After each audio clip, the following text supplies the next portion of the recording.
Shalom, selamat malam Bapak Ibu Saudara. Jemaat Mezbah Doa, dimanapun berada pada malam hari ini, mari kita mau sama-sama datang menyembah Tuhan malam hari ini. Kita mau naikkan ucapan syukur kita. Jika kita udah diberikan kesempatan untuk saat ini boleh bergabung di dalam Mezbah Doa malam hari ini, mari kita siapkan hati kita. Sama-sama berdoa. Tuhan Yesus, terima kasih Bapak buat malam hari ini. Jika sampai saat ini Tuhan masih memberikan kami kehidupan. Di dalam kondisi apapun pada malam hari ini Tuhan, kami mau belajar untuk menyembah Engkau. Di dalam setiap situasi apapun dalam kehidupan kami mau belajar menjadi hamba yang taat, yang setia kepadamu. Biar Engkau terus menuntun langkah-langkah setiap kami. Engkau memimpin kami terus selalu senantiasa Tuhan. Engkau memberikan setiap tuntunan dan petunjuk-Mu untuk kami terus berjalan sesuai rencana Tuhan. Terima kasih Bapak. Terima kasih. Biar Engkau menguduskan, menyucikan setiap kami. Kami menikmati hadirat-Mu, mengalami perjumpaan pribadi dengan Engkau malam ini Tuhan. Terima kasih, terima kasih. Mari sama-sama datang, mari kita sama-sama sembah.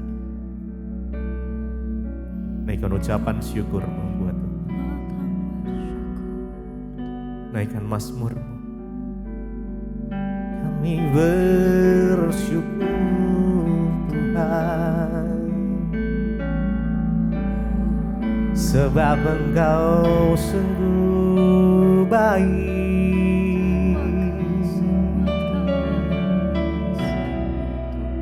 Kasih-Mu melimpah, Kau selalu ada dalam kehidupan kami. Dalam setiap musim kami, Engkau ada. Kau tuntun langkah kami Tuhan. Kami mau berjalan bersama-Mu Yesus. Berterima kasih.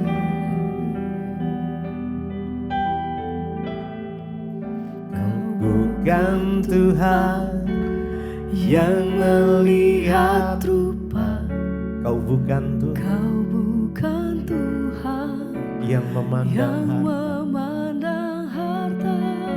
Hati hamba yang selalu Kau cari, biar Kau temukan di dalam selama ku hidup, ku mau menyembah-Mu, sebab Engkau sangat berarti bagiku. Yang terbaik yang ada padaku, ku persembahkan kepadamu. Kau bukan Tuhan yang melihat rupa, Kau bukan Tuhan yang memandang harta.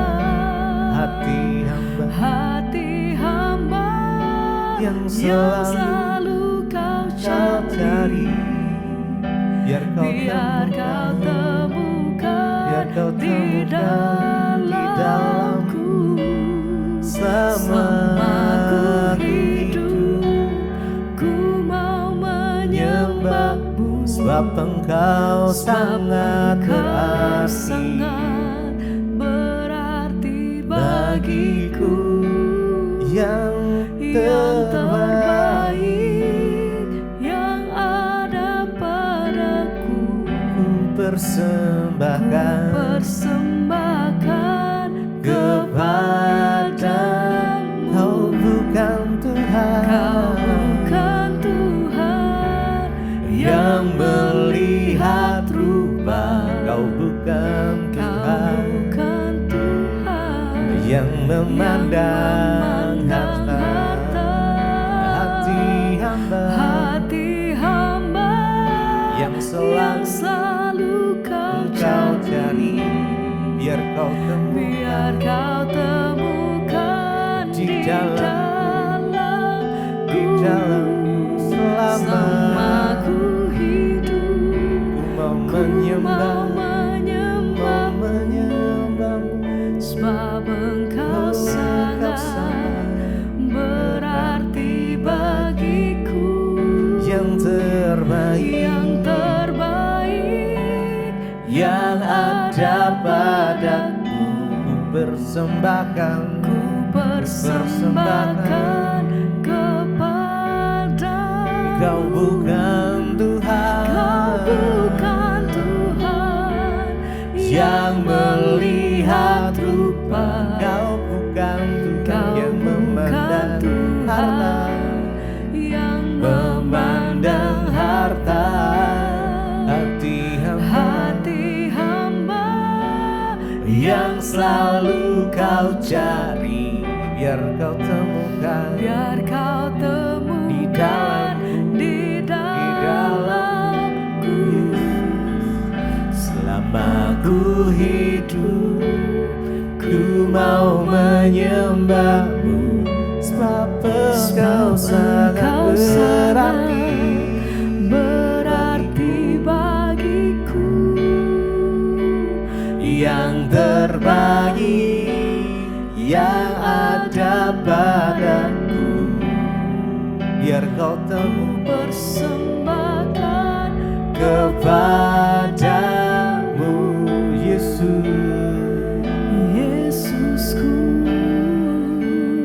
Oh Yesusku, Yesusku.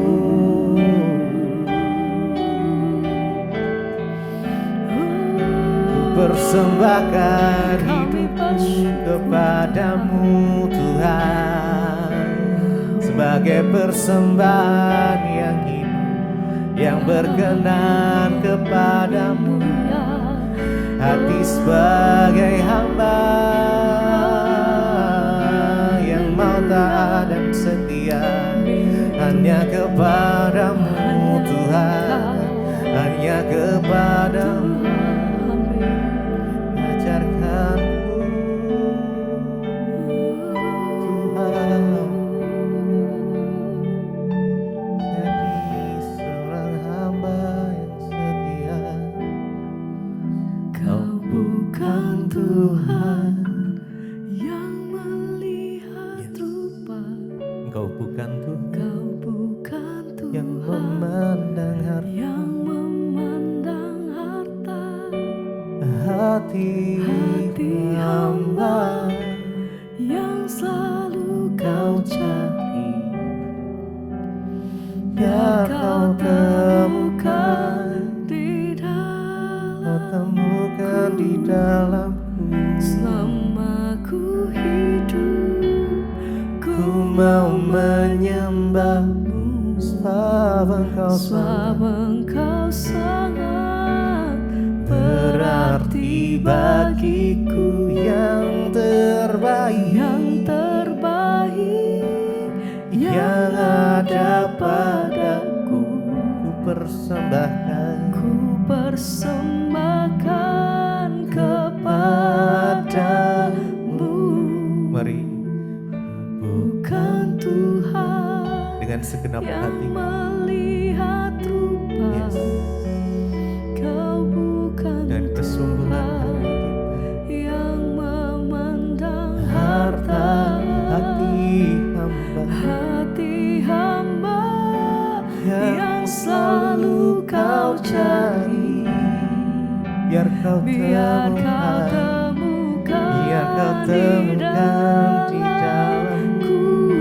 Selama ku hidup, ku mau menyembahmu, sebab Engkau sangat berarti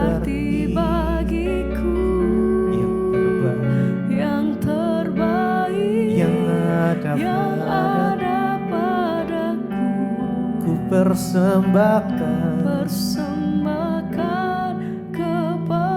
sekali lagi. kepadamu. Kau bukan Tuhan Kau bukan Tuhan yang melihat melihat rupa. Kau bukan Kau Tuhan bukan yang memandang harta. yang memandang harta. Hati hamba yang selalu kau cari. biar kau temukan, Biar kau temukan biar kau di temukan dalamku. selama Ku hidup, ku mau menyembahmu. sebab engkau sangat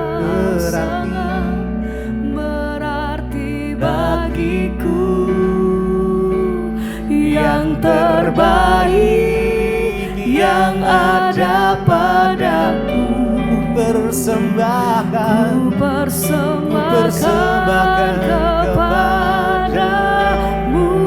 Yesusku, Yesusku, Yesusku.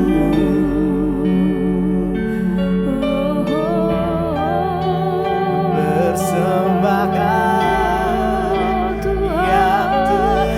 yang terbaik bagimu.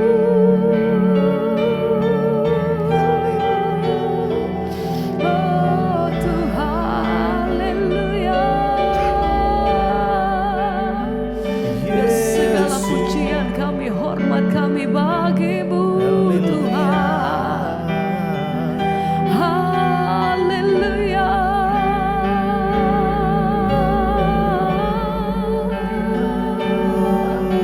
Terima kasih Tuhan, terima kasih, terima kasih.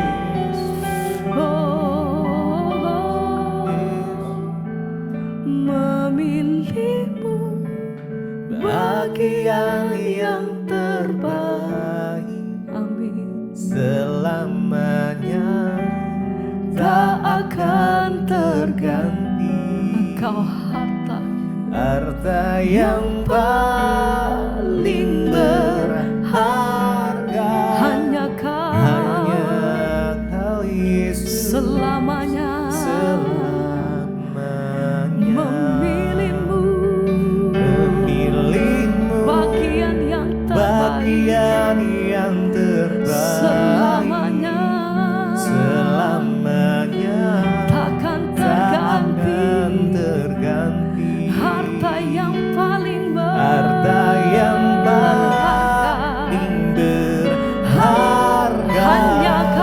hanya kau Yesus selamanya.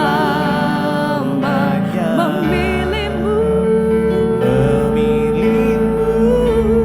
bagian yang terbaik.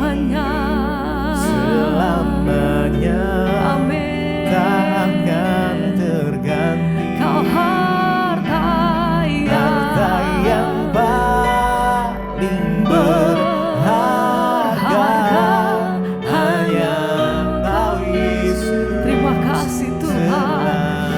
Ini nyata, ini pernyataan kami memilihmu. Bagian yang Setiap ungkapan kami, iman kami di hadapan Engkau, selama-lamanya kami menyatakan satu-satunya pilihan kami dalam hidup kami. Harta yang paling berharga. Engkau menyediakan apa yang terbaik bagi setiap hidup kami Tuhan. Sebab itu kami menyatakan, memilihmu bagian yang terbaik. Selamanya tak akan terganti. Engkau harta yang paling berharga dalam hidup kami Tuhan. Berharga Hanya kau Yesus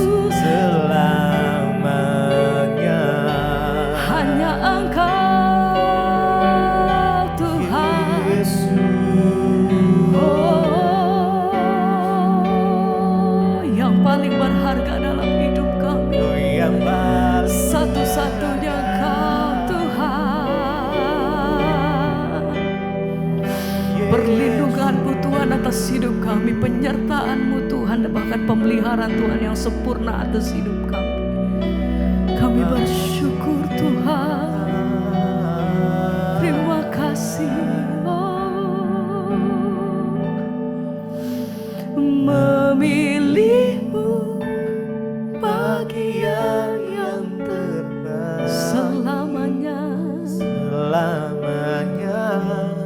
tak akan terganti. Harta yang paling berharga dalam hidup kami Tuhan, satu-satunya yang paling berharga hanya Kau Yesus, selamanya. Memilih-Mu bagian yang terbaik, selamanya tak akan terganti. hanya Harta yang paling berharga, Tuhan. Terima kasih, terima kasih. Kau Yesus selamanya.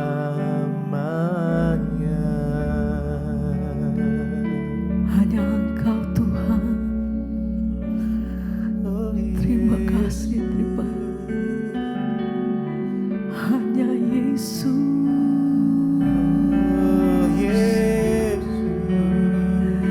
Hanya Yesus Yang paling Engkau Tuhan. Hanya Yesus. hanya Kau. Kesetiaan-Mu dalam setiap musim dalam hidup kami Tuhan. Waktu kami kuat, waktu kami lemah, dalam setiap kelemahan kami Tuhan, Engkau senantiasa selalu ada di dalam setiap waktu-waktu kami. Sebab itu hati kami berkata, Tuhan, kami hanya punya Tuhan yang selalu ada dalam hidup kami. Tuhan yang mencari kekuatan dalam hati kami. Tuhan yang selalu menguatkan setiap jalan langkah hidup kami sampai hari ini. Sebab itu dengan kami mau katakan, bukan karena kuat dan gagah kami Tuhan, tapi karena kami tahu bahwa Tuhan selalu menyertai langkah hidup kami sampai hari ini. Ajar hati kami selalu bersyukur Tuhan, karena kami punya Tuhan yang besar. Kami punya Tuhan yang mengasihi kami dengan luar biasa. Terima kasih Tuhan. Terima kasih Tuhan.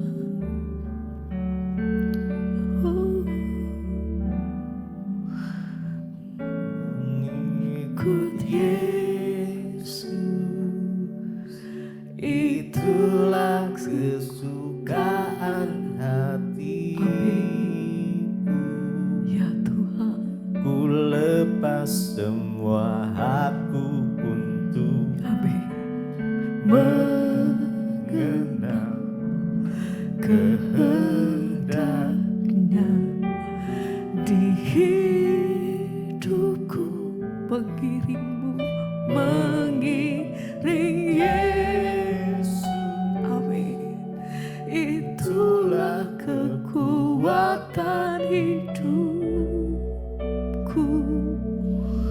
Ku yakin anugerahnya mampu jadikanku hamba yang berkenan selalu mengikutmu, mengikut Yesus. Itulah kesukaan hatiku. Ya Tuhan, ku lepas semua hakku. sebab hanya Tuhan yang menyertai hidup kami dalam masa-masa yang sulit sekalipun. Di hidupku mengiring Yesus, itulah kekuatan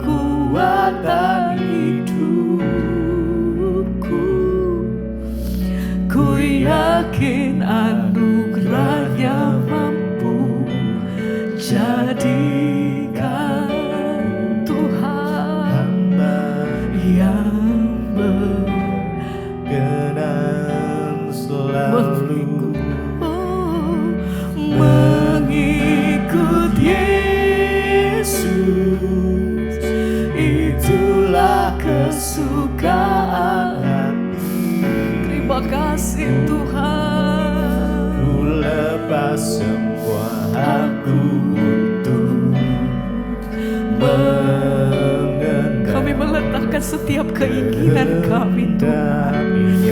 Karena kami tahu kepada siapa hati kami menyembah. Engkau kekuatan hati kami Tuhan. Engkau yang tahu, Engkau yang jauh lebih mengerti apa yang ada di hadapan kami. Kami tahu Tuhan bahwa setiap hidup dan rancangan dalam hidup kami Engkau yang merancangkannya sempurna. Jadikanku hamba yang berkenan selalu.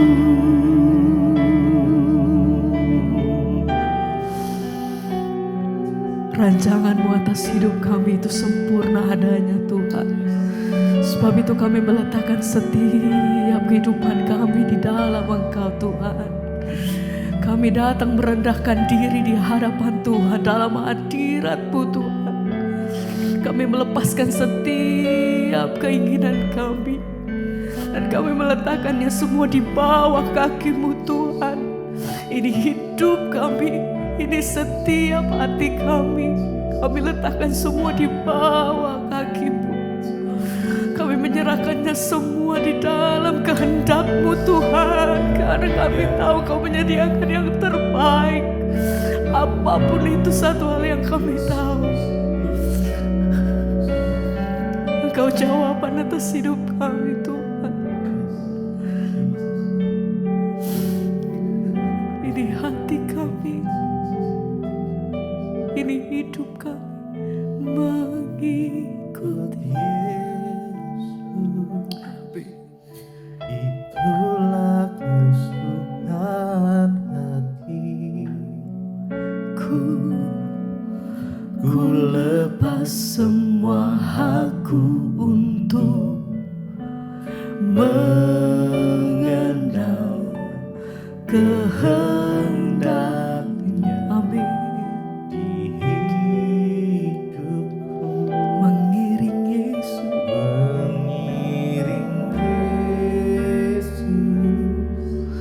Itulah kekuatan hidupku. Ku yakin anugerahnya mampu jadikanku hamba yang berkenan selalu.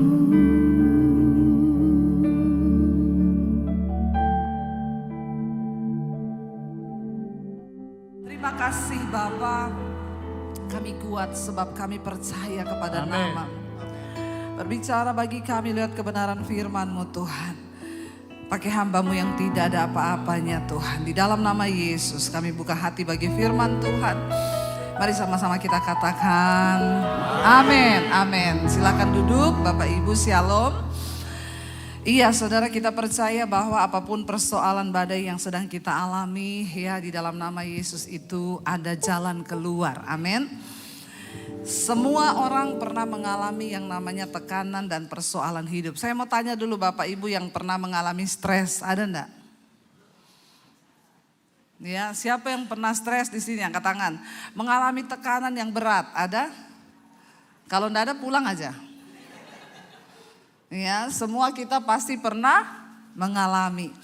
Bahkan tokoh-tokoh di dalam Alkitab pun juga mereka mengalami tekanan hidup yang berat ketika mereka melayani Tuhan. Jangan dipikir ya yang mengalami stres itu cuma jemaat.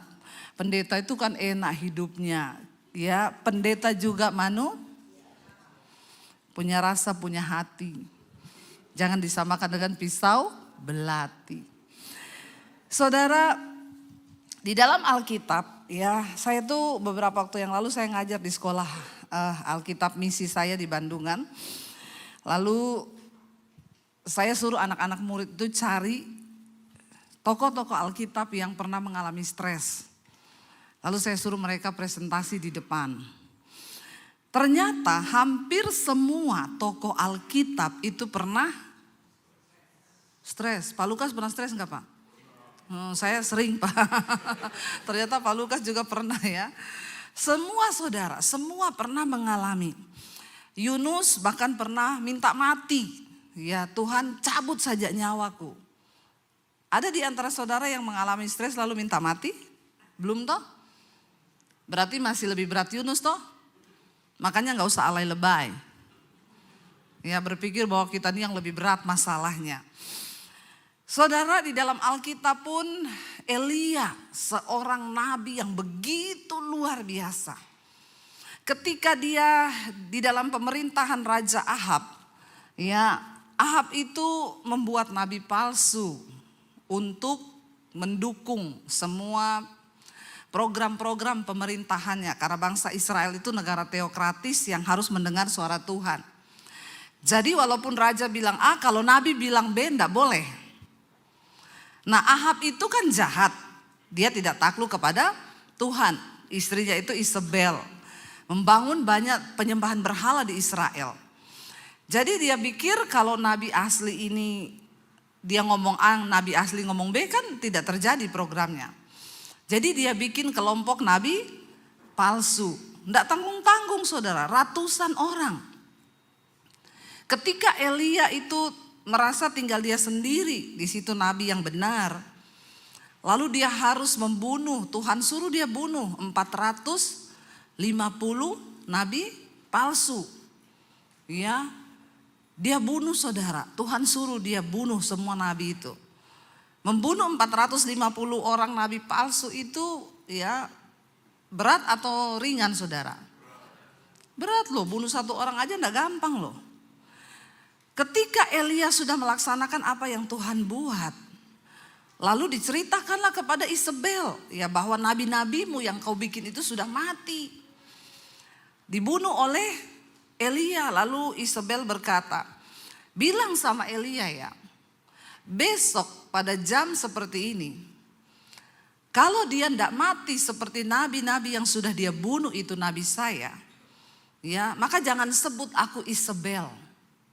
Waktu Elia mendengar ancaman itu, dia ketakutan.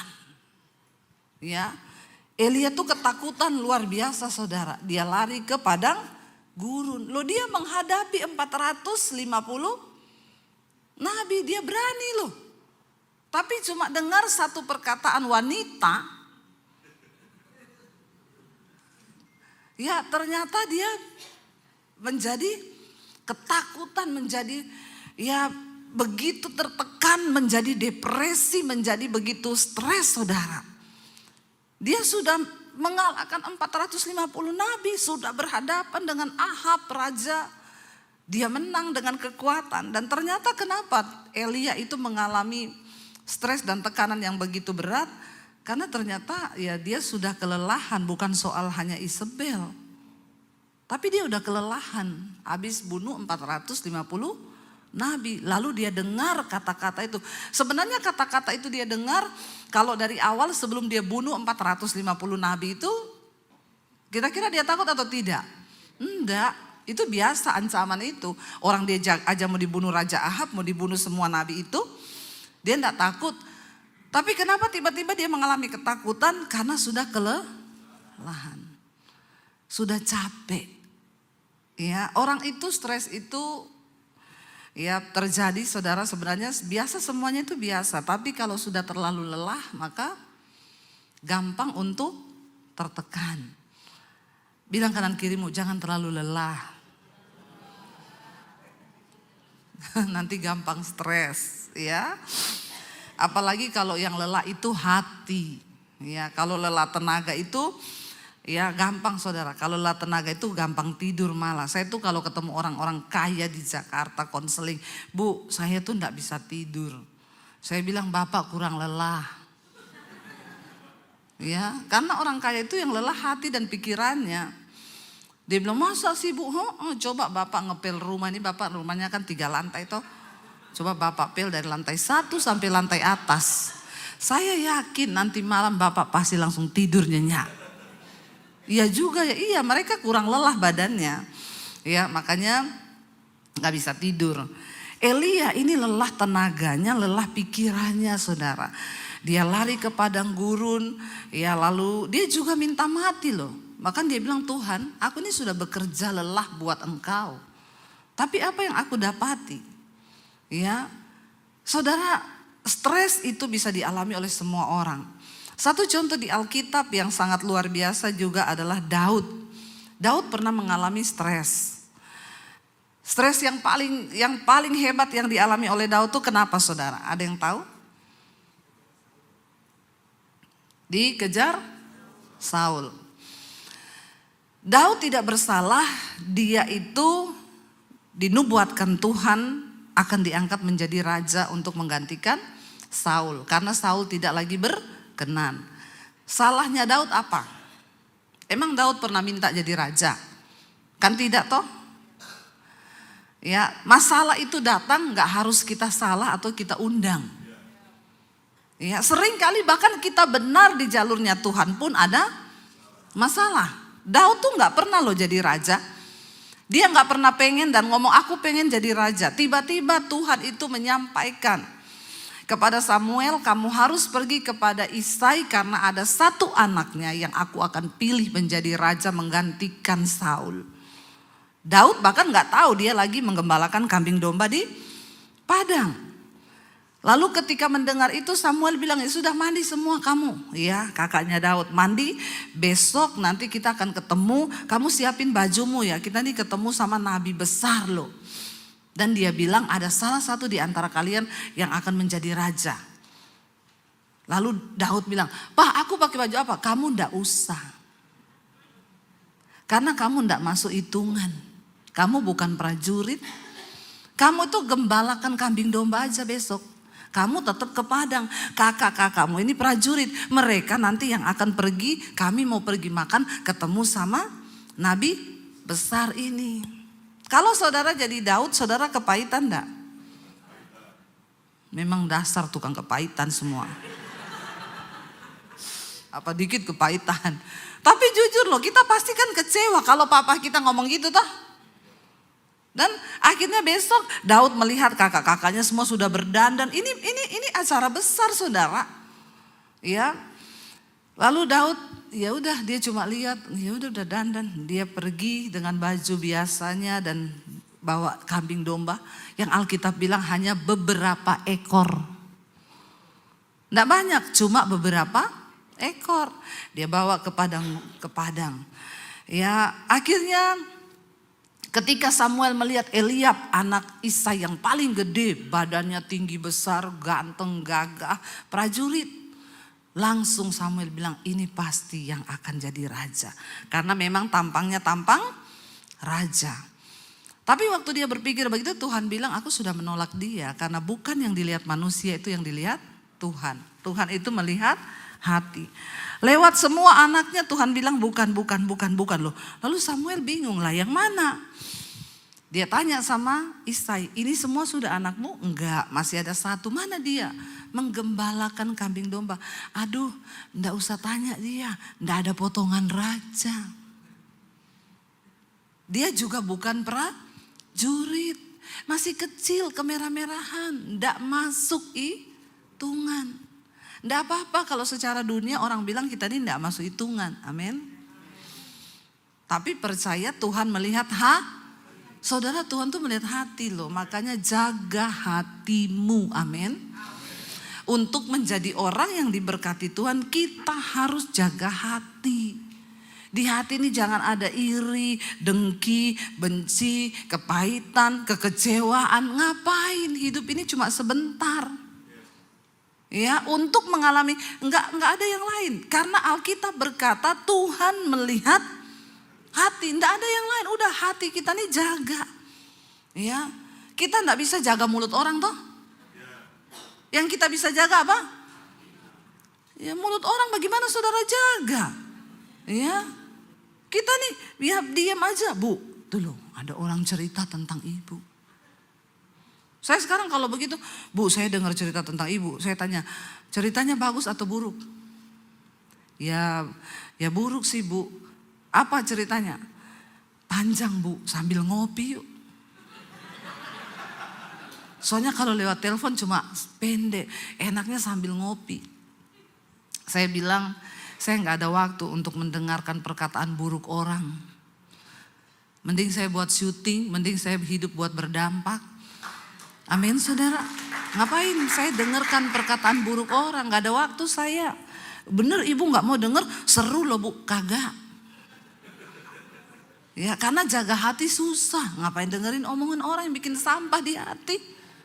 Ya, makanya Tuhan kasih kita 2 tangan untuk bisa tutup kuping kanan dan kiri. Kalau 3, 1 buat tampar mulut orang. Makanya kita nggak boleh nampar karena tangannya cuma. Ya kalau 3, saya remet mulutmu. Tapi sayang cuma 2, jadi nggak usah nampar mulut orang. Saudara, kita bisa jaga hati kita kok. Memang kita nggak bisa jaga mulut orang, tapi kita bisa jaga hati kita.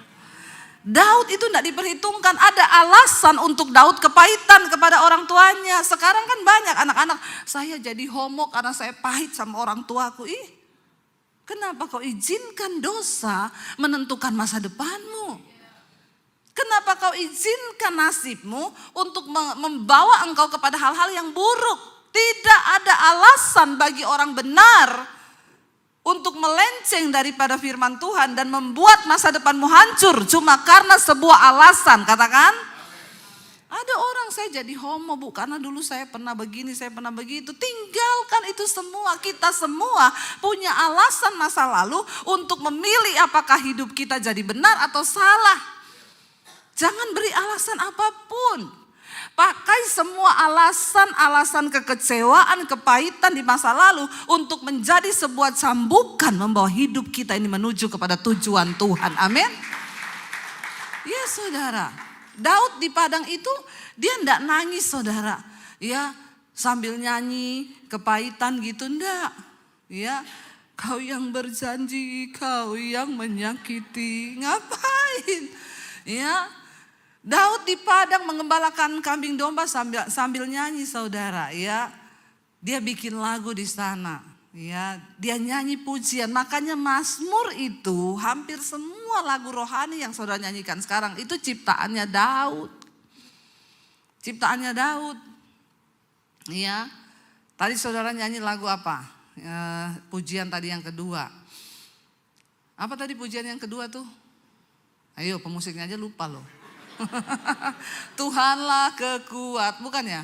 Nggak ada ya, lagu apa tadi? Itu salah satu juga lagu ya, Tuhanlah kekuatan dan Mazmurku. Itu siapa penciptanya? Iya, sekarang kan ditulis penciptanya itu ini. Padahal kan dia cuma ambil dari Mazmur. Yang ciptain siapa? Daud. Ketika dia menggembalakan kambing domba, dia nyanyi aja ya. Lebih baik 1 hari di pelataranmu daripada 1000 hari di tempat lain. Siapa yang tulis itu? Daud yang ciptakan. Waktu dia menggembalakan kambing domba. Tiba-tiba Samuel bilang begini, Isai kita gak akan duduk makan ya sebelum dia datang. Siapa? Anakmu yang kecil. Yakin? Nggak ada potongan raja loh. Panggil. Bukan prajurit, panggil. Karena kita nggak akan mulai acara. Dengar saudara, kalau sikap hatimu benar, Tuhan cari kau dimanapun kau berada. Amin. Tuhan cari engkau, dia promosikan engkau dengan hal-hal yang tidak pernah kita bayangkan. Siapa yang duga? Daud sudah disembunyikan loh di padang. Karena di mata manusia dia nggak ada apa-apanya, tidak diperhitungkan. Tapi karena dia bernilai di mata Tuhan.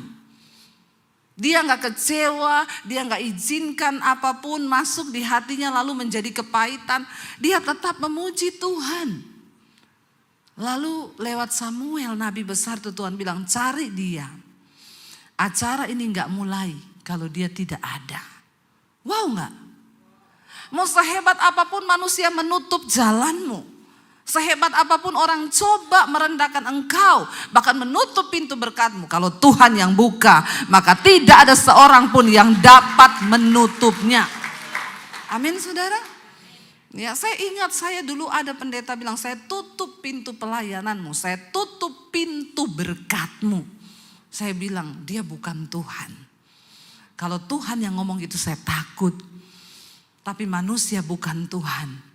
Waktu ditutup pintu, Tuhan buka lewat YouTube. Ya, maka saya bisa jadi YouTuber. Gak ada yang tahu kan saudara. Yang harus kita jaga adalah hati. Lalu ketika Daud diangkat menjadi raja, urapan Tuhan, ternyata memang Daud yang dipilih Tuhan. Sampai bapaknya bilang enggak mungkin loh, enggak mungkin. Ya terserah dunia bilang enggak mungkin. Kalau Tuhan bilang mungkin, maka tidak ada perkara yang mustahil saudara. Akhirnya ya ketika Saul sudah ditolak oleh Tuhan, Daud memenangkan pertempuran. Ini Daud sudah diurapi raja loh. Waktu ketika di medan pertempuran ada saatnya Tuhan akan mempromosikan engkau. Bahkan di waktu-waktu yang gak terduga.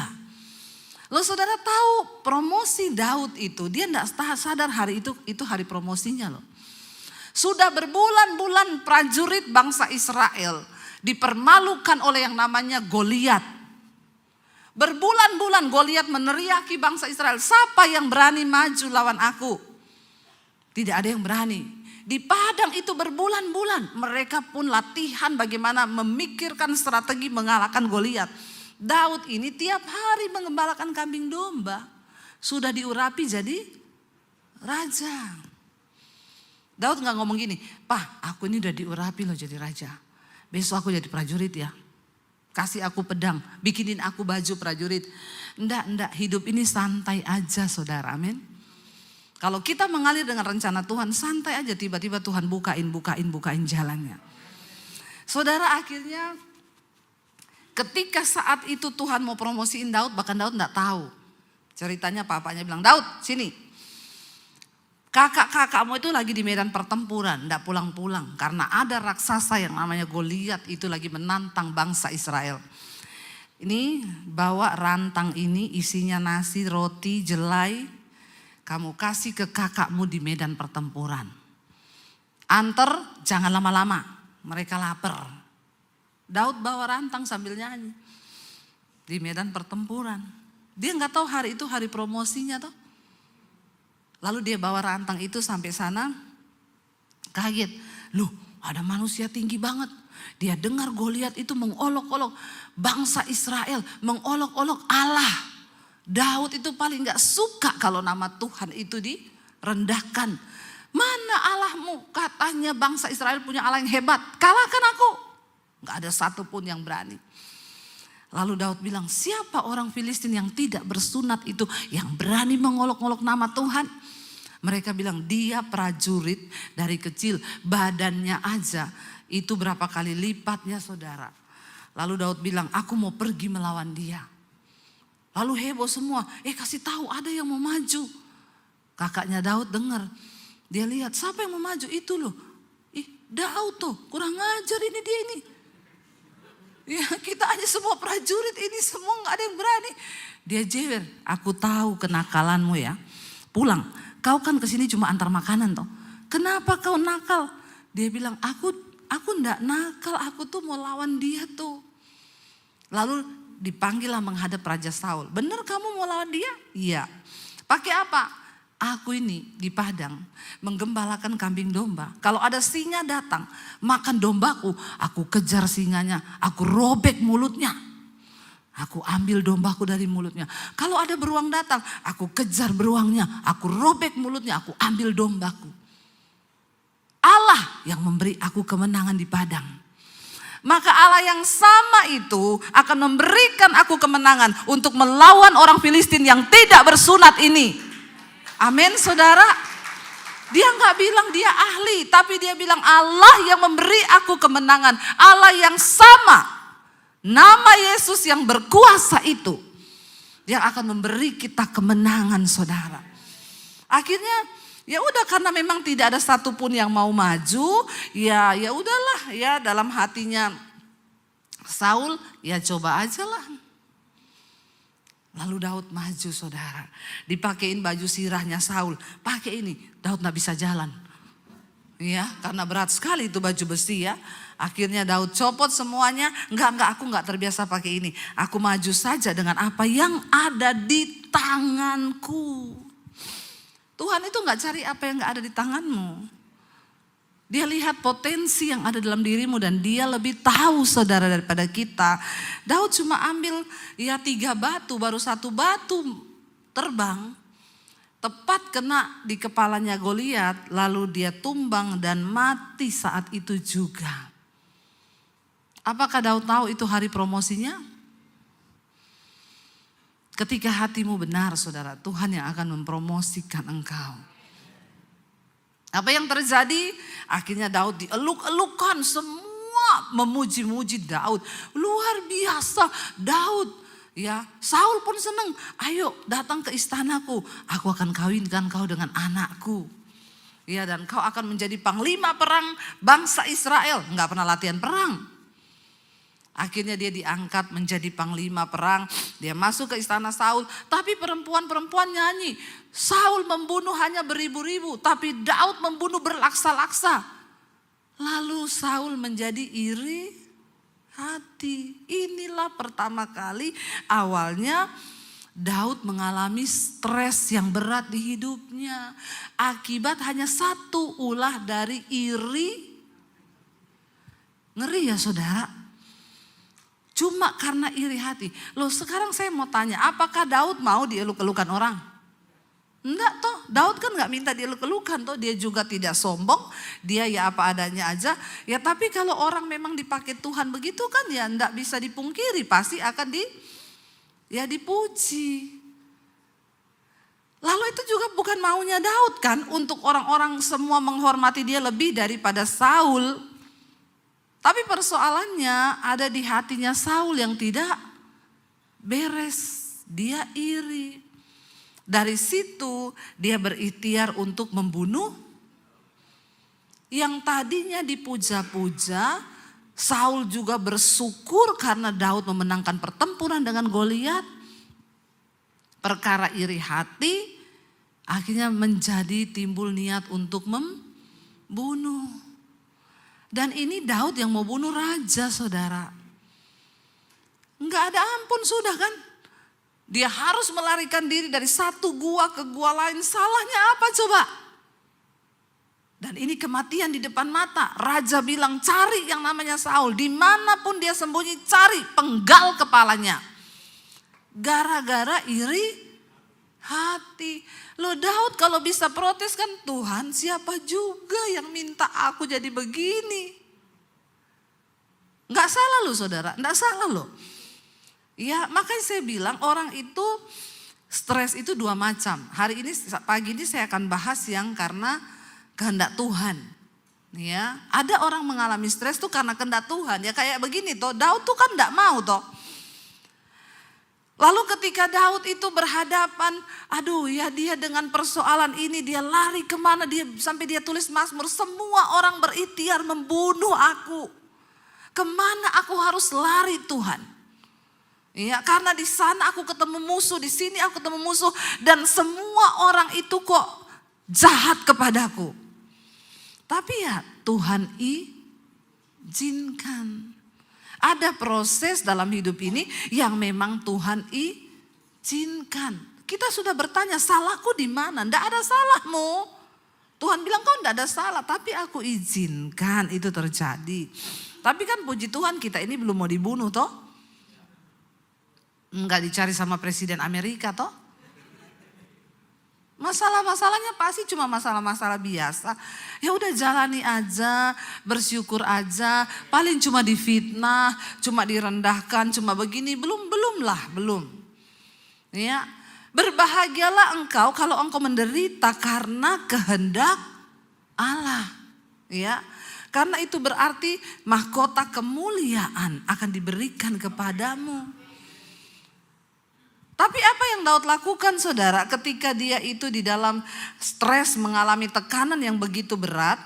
Ya ada 2 tekanan. Hari pagi ini saya bahas yang tekanan karena diizinkan Tuhan. Nanti yang karena dosa. Mazmur 43 ayat yang kelima saudara. Di sana Daud berkata begini. Ya dia bilang kepada dirinya sendiri. Kita harus tiru ini. Daud berkata begini, Mazmur 43 ayat yang kelima kita baca bersama. Mengapa engkau tertekan hai jiwaku? Dan mengapa engkau gelisah dalam diriku? Apa? Berharaplah pada Allah, sebab aku bersyukur lagi kepadanya, penolongku dan Allahku.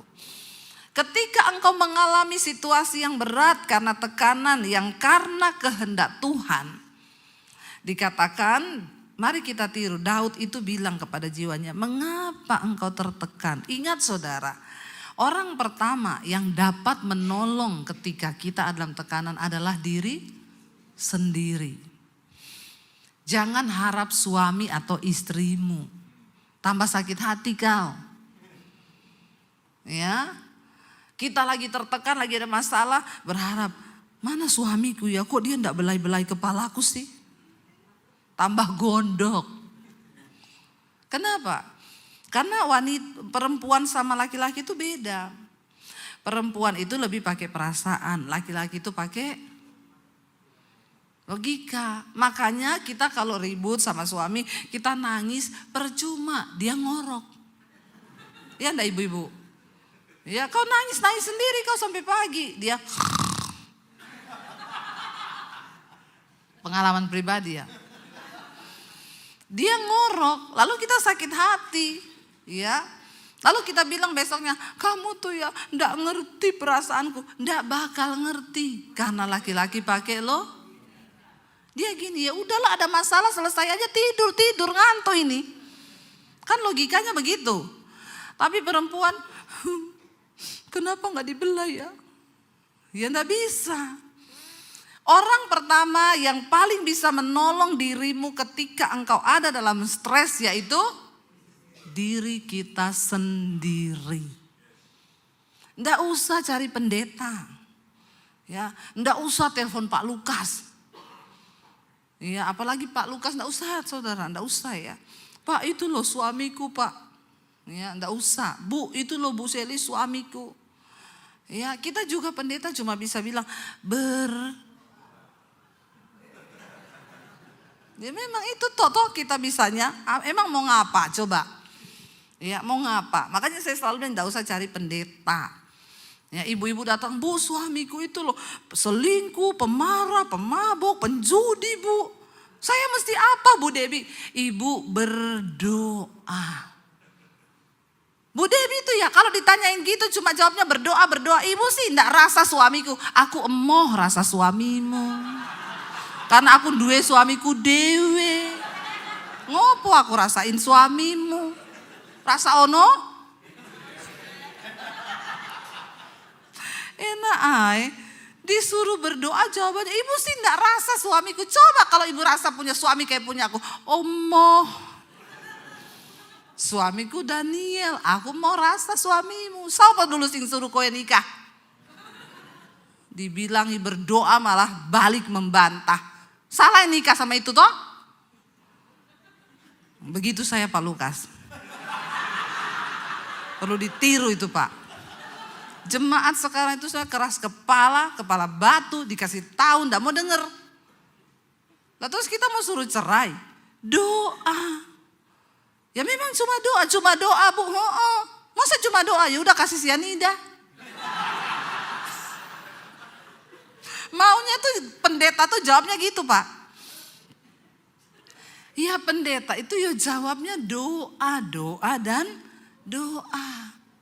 Ya kan itu kan pilihanmu sendiri toh. Ya saya kalau udah jengkel saya jawab juga. Emang dulu saya yang suruh kau nikah?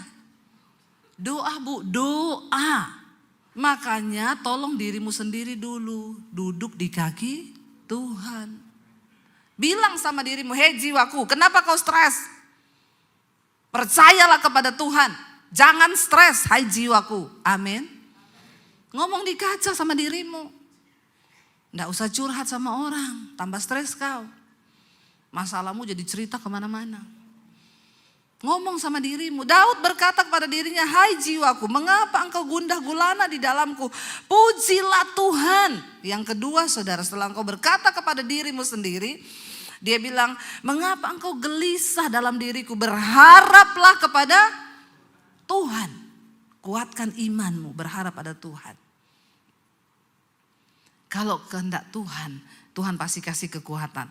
Dia bilang sebab aku bersyukur lagi kepadanya. Jangan pernah berhenti bersyukur ketika engkau dalam keadaan tertekan. Jangan pernah berhenti berharap, jangan pernah berhenti bersyukur. Nyanyi saudara, nyanyi. Ya, percaya. Percaya saudara, katakan pujian, apapun yang kau bisa nyanyikan, nyanyi dari mulutmu, jangan berdiam diri. Karena kita sedang berperang, amin. Ya, perkatakan, dulu saya sering saudara, aduh mau jatuh tempo ini gak ada duit ya. Iblis sudah menteror di pikiran, besok kamu gak bisa bayar gini. Ya saya nyanyi, pertolonganmu begitu ajaib, kau telah memikat hatiku. Setan ngomong, ih menghibur diri. Enggak apa-apa, setan akan tuduh. Ngapain lu menghibur diri? Mana pertolongan? Di saat aku tak sanggup lagi, di situ tanganmu bekerja. Iblis bilang, wih apa iya? Tapi kau harus lawan supaya jiwamu tuh kuat. Berharap kepada Tuhan dan bersyukur lagi kepada Tuhan. Amin. Tidak ada perkara yang mustahil bagi Tuhan saudara. Ketika kita sungguh-sungguh percaya. Apa yang terjadi saudara? Daud memenangkan pertarungan imannya. Terbukti waktu Daud dapat kesempatan untuk bunuh Saul. Saul tertidur nyenyak di depan gua. Saul tertidur itu dalam rangka dia lagi cari Daud, mau bunuh Daud. Tiba-tiba dia tertidur di depannya Daud dengan senjatanya. Lalu anak buahnya Daud bilang begini, bos, firman Tuhan terjadi. Tuhan datang menyerahkan musuhmu di depanmu. Aku ambil tombaknya, kau tusuk dadanya pakai tombak itu. Daud bilang, aku tidak mau berdosa. Aku tidak mau membuat tanganku kotor oleh darah orang yang diurapi Tuhan. Wow, itu tanda Daud menang terhadap jiwanya. Dia tidak mau bunuh Saul. 2 kali loh dapat kesempatan bunuh. Dia bilang gak usah. Ambil aja pedangnya, gunting jubahnya. Besoknya Daud teriak, Saul aku mengasihi engkau. Ini senjatamu, ini ujung jubahmu. Tadi malam kalau aku mau bunuh kau bisa. Tapi aku menghormatimu sebagai orang yang diurapi Tuhan. Daud menang terhadap orang yang menang terhadap jiwanya. Saudara, gak ada dendam. Gak ada sakit hati, amin. Sakit hati capek loh saudara, hidup ini sudah berat, sudah pahit. Kau minum lagi kopi pahit, makan sayur pare. Terus kau lagi kepahitan, tambah pahit hidupmu saudara. Sudahlah amin, dibikin manis aja. Ya, ndak usah kepahitan. Kita percaya semua yang terjadi di hidup kita itu seizin Tuhan. Saya undang para imam musik. Mari saudara, ketika tekanan itu Tuhan izinkan terjadi. Tidak usah takut, pastikan posisi kita itu benar di hadapan Tuhan. Ya, ketika kita benar percaya kekuatan itu datang dari Tuhan. Jadi ketika hari ini engkau sedang tertekan, engkau gak temukan salahku itu apa ya. Nanti ibadah kedua saya akan kasih tahu stres akibat dosa. Ya kenapa saya salah Tuhan, kenapa saya tidak ada salah. Ingat, bilang sama jiwamu, hai jiwaku kenapa kau tertekan. Hai jiwaku, berharaplah pada Tuhan. Hai jiwaku, bersyukurlah kepada Tuhan. Amin. Saudara, kita percaya bahwa nama Yesus itu nama di atas segala nama. Nama itu nama yang ajaib. Datang pada Tuhan sekarang saudara. Bilang, Tuhan lihat hati dan hidup kami. Kalau masih ada di antara kami yang terikat dengan kenajisan, percabulan, dengan dosa-dosa yang tidak berkenan. Tuhan, kami berdoa, ambil semua itu dari hidup kami. Kami mau buang di dalam nama Yesus. Segala amarah, kepahitan, iri hati, kebencian kami buang di dalam nama Yesus. Bawa hidup kami di dalam perkenanan-Mu Tuhan. Karena kami tidak ingin hidup terpisah dari Tuhan. Agar kami menyadari bahwa Engkau Tuhan yang kudus, yang mulia, yang agung. Dan karena itu sudah seharusnya kami juga hidup dalam kekudusan. Membuang segala dosa-dosa yang akan menghalangi kami dekat dengan Tuhan. Terima kasih, hamba berdoa bagi seluruh umat-Mu, jemaat-Mu yang hadir. Setiap mereka yang terbuka hatinya hari ini, kami percaya Tuhan memberi kami kekuatan untuk melangkah hidup dalam kekudusan dan perkenanan Tuhan. Terima kasih Bapa, kami membuka hati dan tangan kami hari ini untuk menerima berkat-Mu. Diberkatilah Engkau dalam hidup-Mu, diberkati rumah tangga-Mu, diberkati kesehatan-Mu, diberkati pekerjaan-Mu, diberkati anak istri keturunan-Mu, diberkati semua yang Engkau lakukan dengan tangan-Mu, diberkati keuangan-Mu, dan Engkau akan menjadi berkat bagi banyak orang. Karena itu terimalah kiranya berkat dari Allah Bapa, cinta kasih Tuhan Yesus Kristus, penyertaan Allah Roh Kudus, menyertai hidupmu mulai hari ini, bahkan sampai kali yang kedua Tuhan Yesus datang kembali menjemput kita di awan-awan yang permai. Nama kita tercatat di dalam kitab kehidupan. Di dalam nama Tuhan kami Yesus Kristus, kami sudah berdoa dan bersyukur. Yang diberkati Tuhan katakan bersama, amin. Kau yang pegang tanganku, Kau yang sentuh hatiku, selamanya ku cinta Kau Yesus, selamanya ku menyembah-Mu. Kau yang pegang tanganku, Kau yang sentuh hatiku, selama